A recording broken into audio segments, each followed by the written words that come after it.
Hi, it's Joe, back again on another fight night to talk about UFC 287 that's just been concluded. More specifically, I want to talk about the Israel Adesanya Alex Pereira fight. Now, prior to this fight, the one thing that surprised me was the amount of people that not just that believed that Alex Pereira was going to win, but I believed he was going to do it quicker, and I believed that he was going to KO or TKO Israel Adesanya, and they had some of the data to prove this. I mean, he's KO'd Israel in kickboxing, in the last fight in kickboxing. He TKO'd Israel in the last fight, and the only fight in MMA prior to today. So yeah, they did have some point, but at the same time, no one seemed to give Israel a chance. These guys were like, yeah, the power and the size and all that. Well, they were forgetting something, which is basically Israel was the more skillful fighter overall. I mean, if you had to, and he was even more better kickboxer. All right, if you had to learn, if you had a gun to your head, for example, and they asked you to learn from someone, learn striking from someone, who are you going to learn from? I'm sure a lot of people would choose Israel Adesanya, and and he actually did hurt. Um, Israel did hurt Alex in one of the rounds before. Obviously Alex ended up finishing him in the fifth round.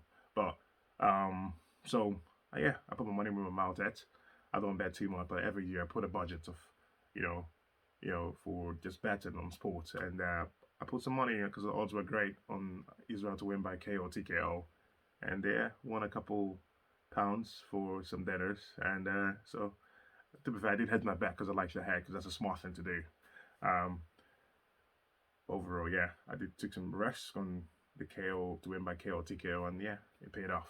And yeah, I did support Israel to win because again, not just because he's a Nigerian, but also because he was one of those that got me into MMA, and also I just believe that he was a better fighter, and also because he's the underdog and all that. So yeah, I'm quite happy that he won. I really hope that Alex bounces back from this. I know MMA fans are fickle. I know.